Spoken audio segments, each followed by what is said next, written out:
भाजपच्या अतुल भोसलेंचे कट्टर विरोधक आणि शरद पवार अजित पवारांचे कट्टर समर्थक मानले जाणारे अविनाश मोहिते यांनी कृष्णा सहकारी साखर कारखान्यात निवडणुकीत दंड थोपटले।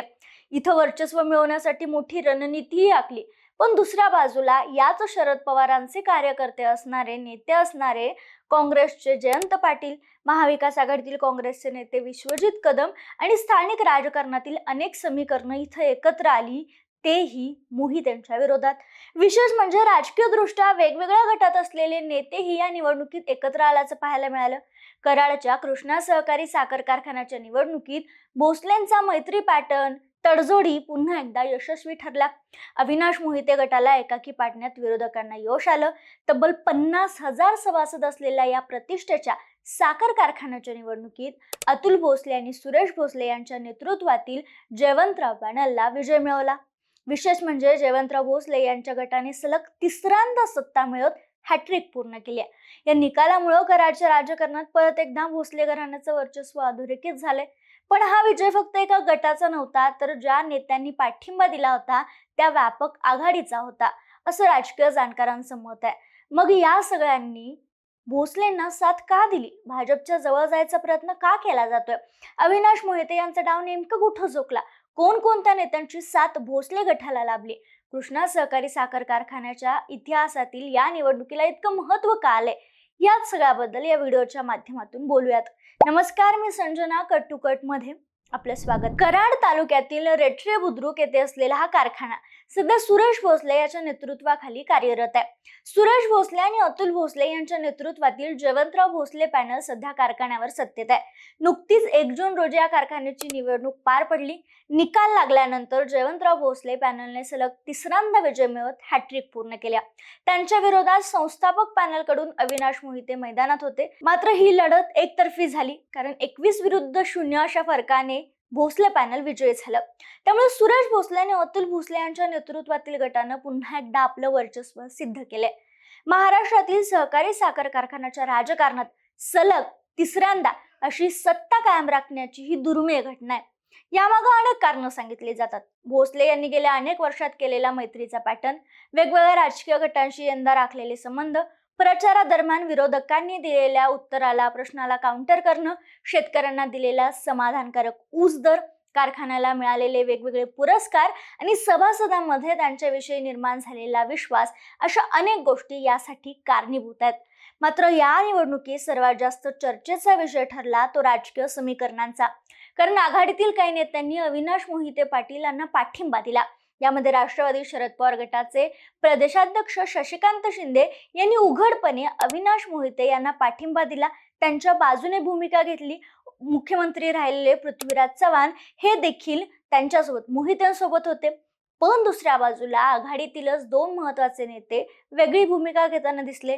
राष्ट्रवादी काँग्रेस शरद पवार गटाचे नेते जयंत पाटील, काँग्रेसचे नेते विश्वजित कदम यांनी मात्र अतुल भोसले, सुरेश भोसले यांच्या पॅनलला साथ दिली।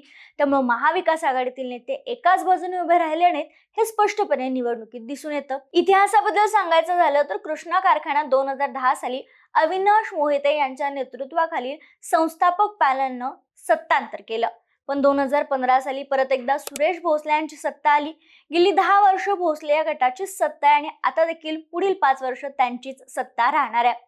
कराड, वाळवा, कडेगाव आणि खानापूर या भागामध्ये कृष्णा सहकारी साखर कारखान्याचं कार्यक्षेत्र येतं। यामध्ये सर्वात महत्त्वाचा ठरतो तो उंडाळकर गट।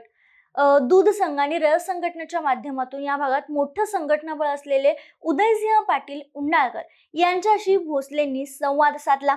जिल्हा बँका आणि इतर सहकारी संस्थांमध्ये सहकार्य करण्याचं आश्वासन भोसले गटाकडून उंडाळकर गटाला देण्यात आलं आणि त्या बदल्यात रयत संघटनेनं कारखान्याच्या निवडणुकीत भोसले पॅनलला पाठिंबा दिला।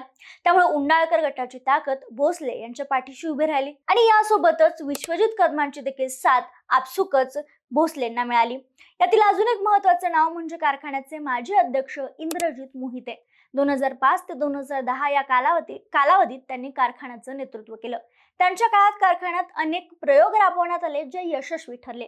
त्यामुळे आजही कारखान्याच्या राजकारणात त्यांचा प्रभाव निर्णायक मानला जातो. इंद्रजित मोहिते यांनी भोसले गटाला पाठिंबा जाहीर केल्यानंतर विश्वजित कदम, भोसले, इंद्रजित मोहिते या कुटुंबाची बैठक पार पडली आणि यानंतर विश्वजित कदम यांचा पाठिंबा भोसले गटाला असल्याचं स्पष्ट झालं. राहिला प्रश्न जयंत पाटील यांच्या भूमिकेचा. त्यांनी या निवडणुकीत कोणतीही उघड भूमिका घेतली नाही. मात्र प्रत्यक्ष अप्रत्यक्षपणे त्यांचा कल भोसले पॅनलकडे असल्याचं आकडेवारीतून दिसून आलं. त्यांनी भूमिका स्पष्ट केली नसली तरी त्यांच्या कार्यकर्त्यांनी भोसले यांच्या नेतृत्वावर विश्वास दाखवला असं राजकीय निरीक्षकांचं मत आहे. मात्र दुसऱ्या बाजूला संस्थापक पॅनलकडून आबासाहेब मोहिते, अविनाश मोहिते यांनी मोठे प्रयत्न केले. खरं तर आरोग्याच्या तक्रारीमुळे अविनाश मोहिते यांना अपेक्षित प्रमाणात सक्रिय राहता आलं नाही. मात्र अर्चना मोहिते यांनी प्रचाराची धुरा प्रभावीपणे सांभाळली. विजय मिळाला नसला तरी सक्षम विरोधक म्हणून स्वतःची एक वेगळी ओळख निर्माण करण्यात संस्थापक पॅनल यशस्वी ठरलं. या पॅनलला माजी मुख्यमंत्री पृथ्वीराज चव्हाण आणि राष्ट्रवादी काँग्रेस शरद पवार गटाचे प्रदेशाध्यक्ष शशिकांत शिंदे यांची साथ मिळाली होती. त्यामुळे निवडणुकीत एकीकडे संस्थापक पॅनलच्या बाजूनही महत्वाचे आघाडीतीलच नेते उभे होते. दुसरीकडे भोसले गटाने वेगवेगळ्या राजकीय आणि सहकारी गटांना एकत्रित आणण्यात यश मिळवलं. आघाडीतीलच नेत्यांना स्वतःच्या बाजूला करण्यात यश मिळवलं आणि म्हणूनच कराड, वाळवा, कडेगाव आणि खानापूर या भागामध्ये भोसले गटाच्या विजयाचा खरा गाभा आहे असं म्हणलं तरी हरकत नाही. त्यांचा मैत्री पॅटर्न तिथं यशस्वी झाला. तडजोडी इथं महत्वाच्या झाल्या. इतरांच्या सहकार संस्थांमध्ये हस्तक्षेप न करणं, भेटीगाठी वाढवणं, जुन्या जाणत्या नेत्यांना आपल्या बाजूने वळवणं, यात भोसले पितापुत्रांना यश आलं असं म्हणलं तरी हरकत नाही. त्यातच कार्यकर्त्यांचा मिळालेला विश्वास, गेल्या 11 वर्षाचा पारदर्शक आणि स्वच्छ कारभार, शेतकरी हिताच्या निर्णयामुळे निर्माण झालेली विश्वासार्हता आणि सर्वांना सोबत घेऊन चालण्याची भूमिका, या सर्व गोष्टींमुळे भोसले गटाच्या पथ्यावर विजय आला. त्यामुळे संस्थापक पॅनलने जोरदार लढत दिली असली तरी अखेरीस भोसले पितापुत्रांनी पुन्हा एकदा आपली ताकद सिद्ध करत विजयाची हॅट्रिक पूर्ण केली आहे. यावर अजून आघाडीच्या नेत्यांनी भोसलेंना साथ दिली, यावर आरोप प्रत्यारोप अजून तरी झाले नाहीत. मात्र हे झाले तर उत्तर देणं कोणाला अवघड ठरेल हे पाहणं महत्वाचं ठरणार आहे.